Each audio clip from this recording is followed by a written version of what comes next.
He buried his mother, believing she left him nothing, until a boarded-up cottage shattered everything he knew and the dead started speaking his name. Before we start, join our YouTube family by subscribing to the channel. Don't forget to like this video and tell me in the comments where you're watching from and what time it is. Now let's get into the story. The phone call came 3 days after my mother's funeral. I almost didn't answer. For a week, my life had felt like a blurry photograph. Faces, flowers, condolences, endless cups of coffee. I never finished. Every morning, I woke up expecting to hear my mother humming in the kitchen. Every morning, the silence reminded me she was gone. My phone buzzed again. Unknown number. I stared at it before finally answering. Hello? A rough male voice spoke. Is this Ethan Carter? Yes. I'm calling from the office of Harold Benson, your mother's attorney. I sat upright. My mother's attorney? Yes, sir. There is a property issue that requires your attention. Property issue. The word sounded strange. My mother had never owned much. We rented the same small apartment for nearly 20 years. She worked double shifts at a diner, sometimes triple. The idea of her owning property sounded ridiculous. There must be some mistake. There isn't. Your mother left you a cottage. I froze. A cottage? Yes. My fingers tightened around the phone. Where? There was a brief pause. Blackwood County. The name sent a chill through me. I knew that place. A tiny forgotten town nearly 4 hours away. My mother had grown up there, and she hated talking about it. Whenever I asked questions about her childhood, she changed the subject. Every time. What kind of cottage? The details are in the paperwork. I swallowed. Can I see it? Of course, but there is something unusual. The man hesitated. What?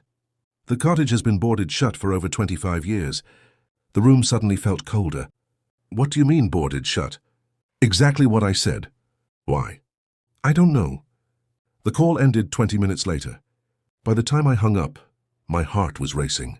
A boarded-up cottage, hidden for 25 years, owned by my mother. None of it made sense, and yet I couldn't stop thinking about it. 2 days later, I was driving through pouring rain toward Blackwood County. The sky looked bruised. Dark clouds stretched across the horizon. The farther I drove, the emptier the roads became. Small towns appeared and disappeared. Gas stations, abandoned stores, broken fences, places that looked forgotten by time. Near sunset, I finally saw the town sign. Welcome to Blackwood. Population 1127. The sign leaned sideways. Half the paint had peeled away. A strange feeling settled in my stomach, like I was crossing into a place that didn't want visitors. The attorney's office occupied a small brick building near the center of town. Inside, an elderly man stood from behind a desk. He extended his hand. Mr. Carter. Ethan is fine. He nodded. I was sorry to hear about your mother. Thank you. For a moment, neither of us spoke. Then he handed me a thick envelope. The deed. I opened it carefully. The property photo was old, very old. A small cottage surrounded by pine trees. Simple, weathered, lonely. But something caught my attention immediately. One window on the second floor. Unlike the others, it wasn't boarded shut. It was open. I frowned. Why is that window open? The attorney looked surprised. I never noticed. I stared at the picture. Something about it bothered me, deeply. Did my mother ever talk about this place? No. Did she visit? Not that I know of. I looked up. What happened there? The old man shifted uncomfortably. I can't answer that. Why not? Because I honestly don't know. I could tell he wasn't lying, but I could also tell he wasn't telling me everything. Before leaving, I asked one final question. Do people live nearby? He hesitated. Not many. Anyone who knew my mother? His expression changed. For the first time, he looked nervous. Some people remember her. Then maybe I should talk to them. The attorney stared at me for several seconds. Then he quietly said, Be careful who you ask. A cold shiver ran down my back. I left immediately. The cottage sat nearly 15 miles outside town. The road leading there was narrow and cracked. Trees crowded both sides, their branches twisted overhead like skeletal fingers. The sun had almost disappeared. Long shadows stretched across the forest. Eventually the GPS lost signal, but I kept driving. Then I saw it, the cottage. My foot hit the brake. The building stood at the end of an overgrown path. Exactly like the photograph, only worse. Much worse. Every window was covered with wooden boards, except one. The upstairs window, still open, exactly as it appeared in the picture. My pulse quickened. The cottage looked abandoned, dead, yet that open window made it feel alive. Watching, waiting, I stepped out of the car. The air smelled like wet pine and earth. Everything was quiet. Too quiet. No birds. No insects. Nothing. Just silence. I approached slowly. The front door was covered by thick wooden planks. Rusty nails held them in place. Whoever sealed this place had wanted it closed permanently. I walked around the building. Every window, every entrance, boarded shut, except the upstairs one. I stared at it. A curtain moved. My heart nearly stopped. I blinked. The curtain was still. Maybe it was wind. Maybe. But I suddenly wasn't sure. A voice startled me. "You shouldn't be here." I spun around. An elderly woman stood near the tree line. I had no idea how long she'd been there. Her grey coat hung loosely from her thin frame. She looked at the cottage with visible fear. "Who are you?" She ignored the question. "You look like her." My stomach tightened. "You knew my mother?" The woman nodded slowly. Everyone knew Amelia. Hearing my mother's name spoken by a stranger felt strange, personal, almost invasive. What happened here? The woman's eyes immediately shifted to the cottage. Fear. Real fear. I saw it clearly. I can't answer that. Why not? Because some doors stay closed for a reason. The exact words made my skin crawl. What does that mean? She stepped backward. "Leave before dark." "Wait." "Leave." Then she turned and disappeared into the trees. Just like that. Gone. I stood there frozen. Rain began falling again. Tiny drops at first, then harder. I looked back toward the cottage. The open window seemed darker now, like a black eye staring down at me. Every instinct told me to leave, but I couldn't. This was my mother's secret, the one she had hidden her entire life. I wasn't walking away. Not now. I returned to the car. Inside the trunk was a crowbar, a flashlight, and enough stubbornness to make bad decisions. I grabbed both. The first board came loose with a loud crack, then another, then another. The noise echoed through the forest. Each sound felt wrong, like I was disturbing something sleeping. Rain soaked my clothes. Sweat ran down my neck. Nearly 40 minutes later, the front door was finally exposed. Old, rotting, unlocked. I placed my hand on the handle. For a moment I thought about my mother, the countless questions she never answered, the stories she never told, the secrets she carried to her grave. Maybe they were behind this door, maybe not. I took a deep breath, then pushed it open. The hinges screamed. A burst of stale air rushed outward. Dust, mold, decay. The smell was overwhelming. My flashlight cut through the darkness. Furniture sat exactly where it had been decades ago. A rocking chair, a dining table, old photographs, everything covered in thick dust, as if time had simply stopped. I stepped inside. The floor creaked beneath my boots. Every sound seemed amplified. The house felt frozen, preserved, waiting. Then my flashlight landed on something strange. Footprints. Fresh footprints. I stopped breathing. Someone had been here recently, very recently. The prints crossed the dusty floor and disappeared down a hallway. My pulse hammered. The cottage wasn't empty. I slowly followed them. One step, then another. The hallway led to a staircase. The footprints continued upward, toward the second floor, toward the open window. I gripped the flashlight tighter. The house groaned softly around me. Wind rattled somewhere above. Then came a sound. A faint creak. From upstairs. I froze. Every muscle locked. Someone was moving. The sound came again. Slow. Deliberate. Like footsteps. My heart pounded so hard it hurt. I aimed the flashlight toward the staircase. Darkness stared back. Then from somewhere above, a woman's voice whispered softly, "Ethan." I nearly dropped the flashlight. The voice sounded familiar, terrifyingly familiar, because it sounded exactly like my mother. And my mother had been buried 6 days ago. For several seconds I couldn't move, couldn't breathe, couldn't think. The flashlight trembled in my hand. The voice echoed through the darkness. "Ethan." My mother's voice. Exactly my mother's voice. Same softness, same tone, same way she used to say my name when I was sick or scared as a child. A cold wave swept through my body. This wasn't possible. She was dead. I had watched her coffin lowered into the ground. I had stood beside the grave. I had thrown a handful of dirt onto the casket. There was no possibility of mistake. And yet, I had heard her. The old staircase creaked again. A single step, then silence. My rational mind fought desperately for control. Maybe someone was playing a recording. Maybe grief was affecting me. Maybe stress had broken something inside my head. But deep down, another possibility whispered, what if my mother had hidden something here? Something connected to that voice. Something connected to this place. I swallowed hard. Then took my first step toward the stairs. The wood groaned beneath my weight. Another step. Then another. The flashlight beam shook as I climbed. Dust floated through the air. Spider webs stretched between the banisters. The entire second floor smelled old, forgotten, like a room sealed away from the world. At the top of the stairs, a narrow hallway stretched ahead. 3 doors. One stood open. The other 2 remained closed. The fresh footprints disappeared into the open room. I moved carefully. Every nerve in my body screamed at me to leave. But curiosity pushed me forward. The open room was larger than I expected. A bedroom. An old iron bed sat against the wall. A dresser stood beneath the open window. The curtain fluttered gently in the wind. Rain tapped against the roof. I swept the flashlight across the room. Nothing.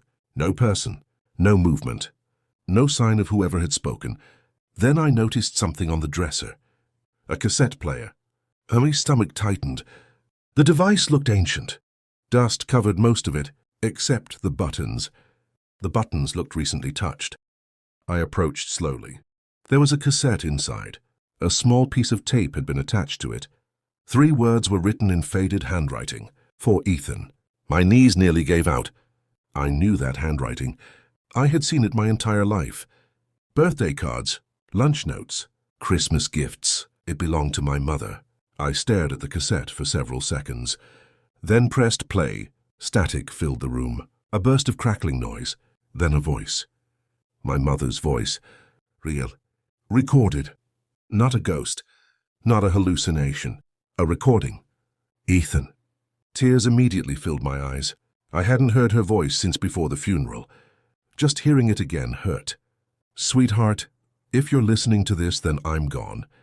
My chest tightened. I sank onto the edge of the bed. The room seemed to disappear around me. Only her voice remained. I wish I could explain everything face to face. The tape crackled. But some truths are dangerous. I wiped my eyes. What truths? I whispered. As if she could hear me. The recording continued. The cottage was never meant to belong to you. I frowned. What? It belonged to someone else. A sharp burst of static interrupted her words. Then silence. The tape stopped. I stared at the machine. Confused, heartbroken, frustrated. That was it. No explanation. No answers. Only more questions. I ejected the cassette. The tape itself appeared damaged. Part of it had snapped. Years of age had finally caught up with it. The rest of the message was gone. Maybe forever. Damn it! My voice echoed through the room. I slammed the cassette onto the dresser, immediately regretting it. Then I noticed something underneath. A folded piece of paper, hidden beneath the cassette player. My pulse quickened. I unfolded it carefully. The note contained only one sentence. Don't trust anyone in Blackwood. Not even me. I stared at the handwriting. It was my mother's. Without question. The words sent chills through my body. Not even me. What was that supposed to mean? I read it again. And again. Each time it became more unsettling. A sudden sound downstairs interrupted my thoughts. A loud thud. I jumped. The noise came from the first floor. Something heavy had moved, or fallen. I grabbed the flashlight. The house became silent again. Too silent. I listened carefully. Nothing. Then another sound. A floorboard creaking. Someone was downstairs. My heart hammered. The fresh footprints. The moving curtain. The voice recording. Maybe I wasn't alone after all. I switched off the flashlight. Darkness swallowed the room. Carefully, I approached the hallway. Then the staircase. The lower floor remained hidden in shadow. I crouched and listened. Footsteps. Slow. Deliberate. Moving through the living room. Not my imagination. Not the house settling. Actual footsteps. Someone was inside. My mouth went dry. I considered calling the police. But what would I tell them? That I broke into my own inherited cottage and heard my dead mother's voice. Not exactly convincing. The footsteps stopped. Silence. Then a male voice. "Come out, Ethan." I froze. Whoever it was knew my name. The voice sounded old. Maybe 60. Maybe older. "I know you're here." My heartbeat thundered in my ears. The man continued. "You don't have to be afraid." That sentence guaranteed I was afraid. I remained perfectly still.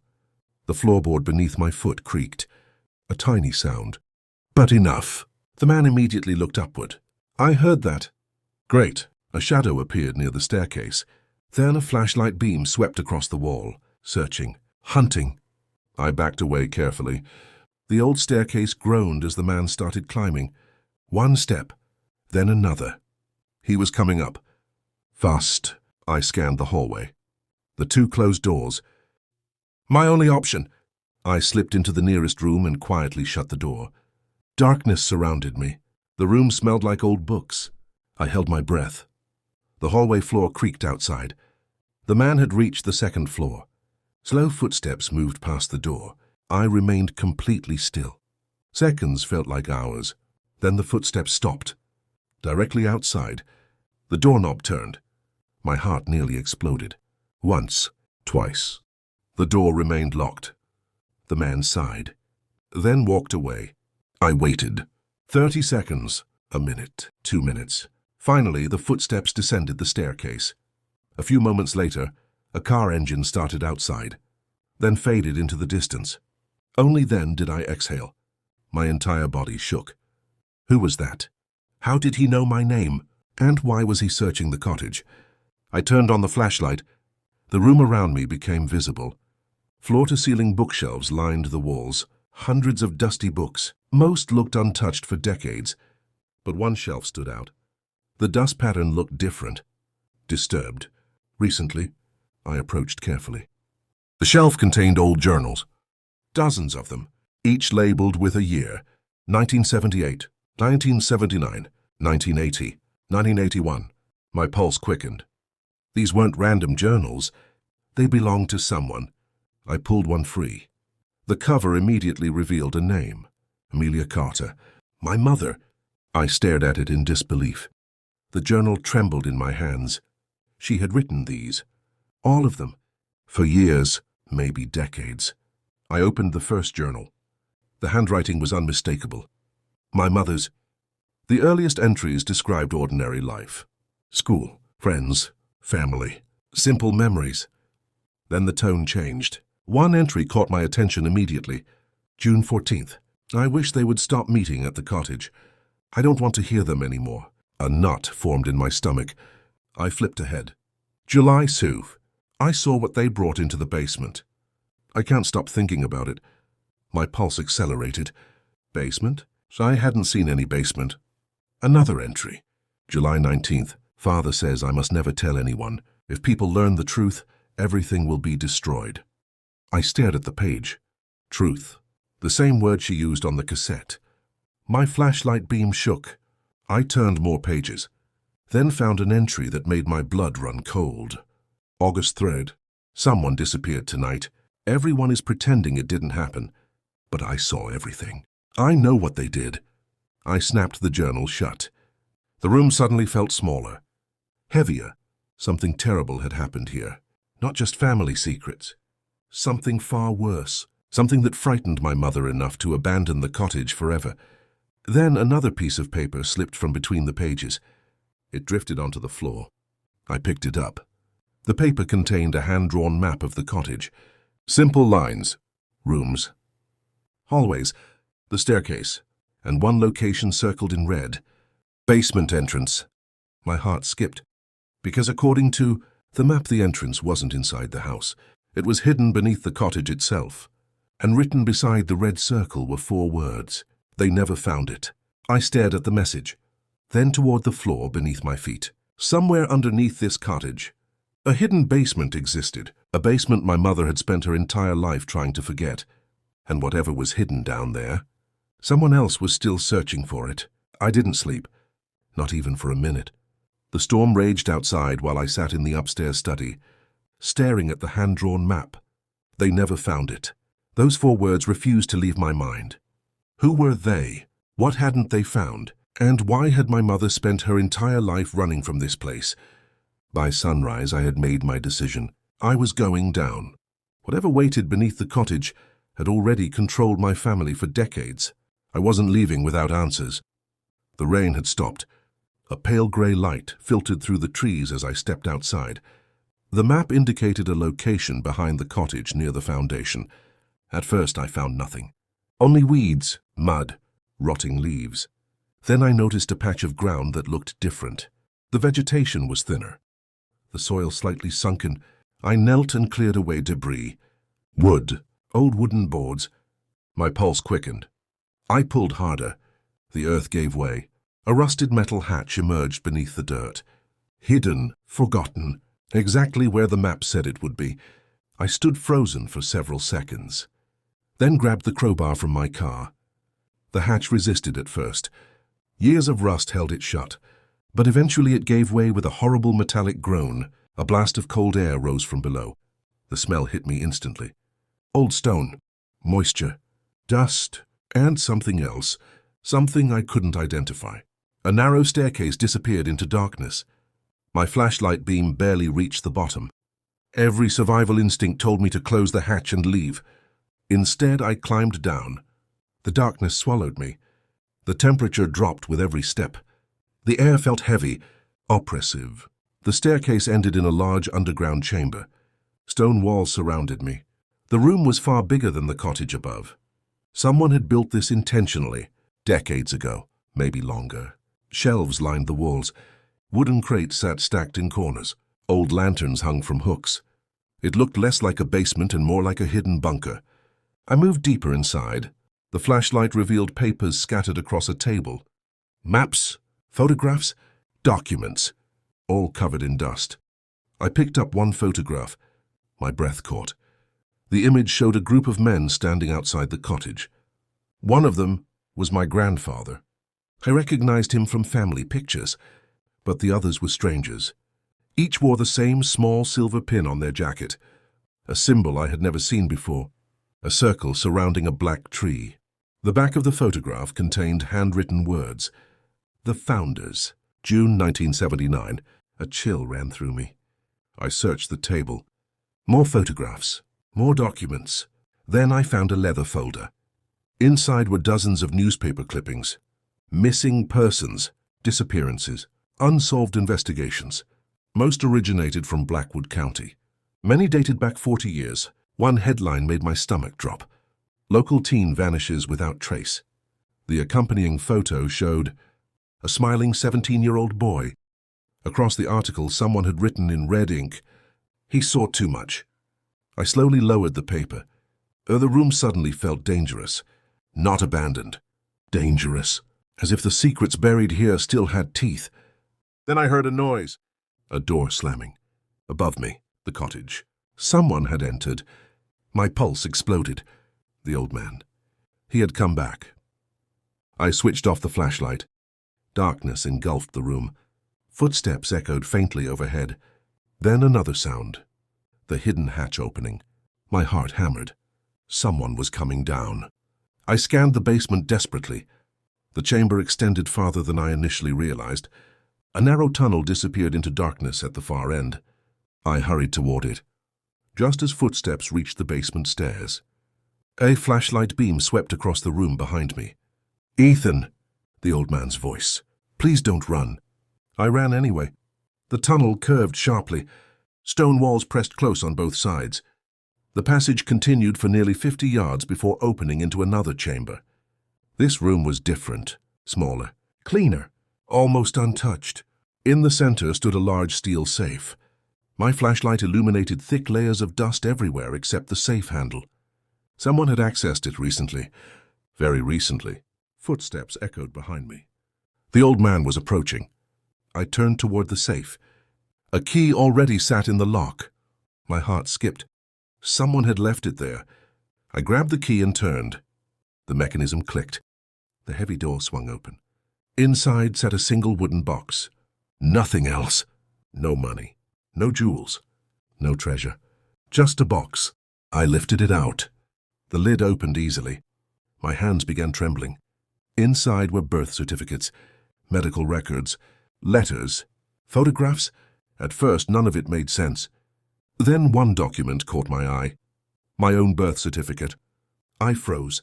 I knew what it should say. I had seen it before. But this version was different.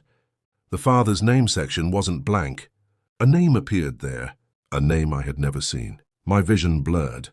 I read it again and again. No, that wasn't possible. Behind me, the old man stopped walking. For a moment, neither of us spoke. Then he quietly said, "You finally found it." I slowly turned. The man stood near the tunnel entrance. Gray hair, weathered face, sad eyes, not threatening. Not angry, just tired. "You know what this is?" My voice shook. The old man nodded. "Yes." I held up the birth certificate. "This says my father was Daniel Mercer." The old man's eyes filled with emotion. Because he was. The room spun. My entire life, my mother had claimed she didn't know my father. Every birthday, every question, every year, the same answer, "I don't know." I stared at the document, then at the old man. "Who is Daniel Mercer?" The man's expression broke. For a second, I thought he might cry. Then he whispered, "Me." The world stopped. Silence filled the chamber. I couldn't breathe, couldn't think, couldn't process what I had heard. "No." My voice cracked. "No." The old man nodded slowly. "I'm your father." The words hit harder than any punch. 40 years of questions, 40 years of absence, standing right in front of me. My knees weakened. I grabbed the edge of the safe to stay upright. "You're lying." "I'm not." "Then where were you?" His eyes closed. The answer clearly hurt. "Trying to keep you alive." I laughed bitterly. "That's a terrible excuse." "You deserve the truth." He stepped closer. "I loved your mother." The pain in his voice sounded real. Painfully real. We were young. We discovered what was happening in Blackwood. I remained silent. The old man continued. "The founders weren't a club." He pointed toward the photographs. "They controlled everything. The sheriff, the town council, local businesses. Anyone who threatened them disappeared.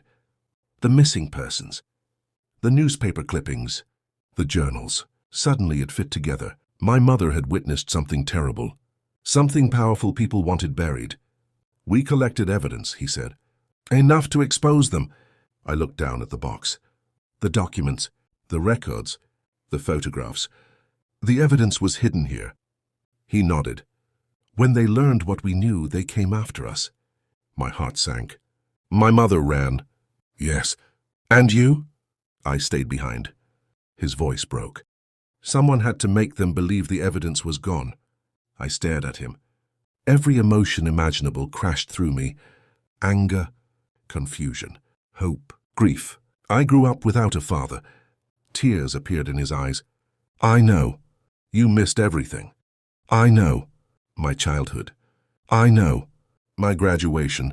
I know. My entire life." The old man looked away, unable to meet my eyes. I watched from a distance. The confession stunned me. "What? I knew where you lived." My chest tightened. "I saw your baseball games." I couldn't speak. "I attended your graduation." Tears rolled down his face. "You never knew I was there." I stared at him. Part of me wanted to scream. Part of me wanted to walk away forever. But another part saw the guilt that had clearly haunted him for decades. The guilt of a man who had sacrificed everything and still lost almost everything. Then I found another letter inside the box, a sealed envelope, my mother's handwriting, addressed to me. I carefully opened it. The paper inside had yellowed with age. The first line shattered me.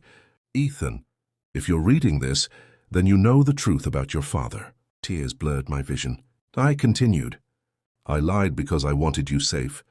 Daniel wanted to be part of your life every day. I was the one who stopped him. If you hate someone for that decision, hate me." My throat tightened painfully. "Your father never abandoned you. He protected you." The founders eventually disappeared. Some died, some went to prison, but fear remained. I kept this secret because I couldn't risk losing you too. I love you. Always. Mom. I lowered the letter.